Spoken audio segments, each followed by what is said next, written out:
தற்போது கிடைத்துள்ள அண்மை செய்தி.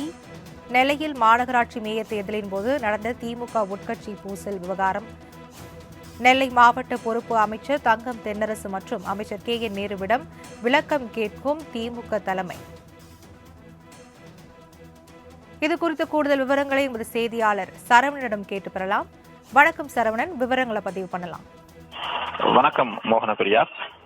நெல்லை மாநகராட்சியில் மேயராக இருந்த சரவணன் மீது தொடர்ச்சியாக வைக்கப்பட்ட குற்றச்சாட்டின் காரணமாக அவர் கடந்த மாதம் அவர் தனது பதவியை ராஜினாமா செய்திருந்தார்.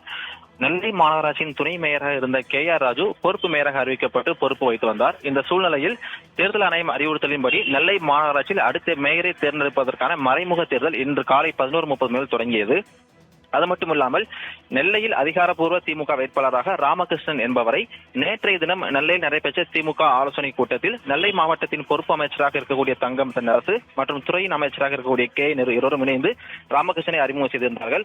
அது மட்டுமில்லாமல் நேற்று நடந்த ஆலோசனை கூட்டத்தில் திமுக கவுன்சில் 47 திமுக கவுன்சிலமும் திமுக சார்பில் கோரிக்கை வைக்கப்பட்டிருந்தது. அதில் திமுக தலைமை அறிவுறுத்தி இருக்கக்கூடிய ராமகிருஷ்ணனுக்கு தொடர்ந்து ஆதரவு தர வேண்டும் என்ற கோரிக்கை முன்வைத்திருந்தார்கள். இன்று காலை நடைபெற்ற இந்த மறைமுக தேர்தலில் திடீரென்று ராமகிருஷ்ணனுக்கு எதிராக திமுகவிலிருந்து நீக்கம் செய்யப்பட்ட பவுல்ராஜ் என்பவர் வேட்புமனு தாக்கல் செய்திருந்தார். இருவரது வேட்புமனும் தற்போது பரிசீலனைக்கப்பட்டு போட்டியில் இருந்தார்கள். தேர்தலின் முடிவில் திமுக தலைமை அறிவுறுத்திய ராமகிருஷ்ணன் 30 வாக்குகள் வித்தியாசத்தில் 30 வாக்குகள் பெற்று வெற்றி பெற்றிருந்தார். அவர் எதிர்த்து போட்டியிட்ட பவுல்ராஜ் 23 வாக்குகள் பெற்றது திமுக ஒரு அதிர்ச்சியை ஏற்படுத்தியிருக்கிறது.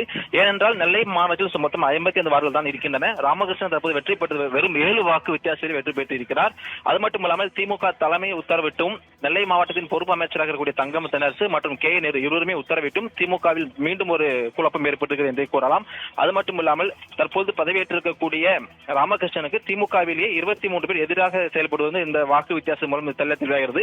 இதனால் நெல்லை மாவட்டத்தின் பொறுப்பு அமைச்சராக தங்கம் தென்னரசு மற்றும் KN நிறுவனமும் திமுக தலைமை விளக்கம் கேட்டுள்ளதாக ஒரு அதிகாரப்பூர்வ தகவல் தரப்பு வெளியாகி இருக்கிறது. மோகனபிரியா,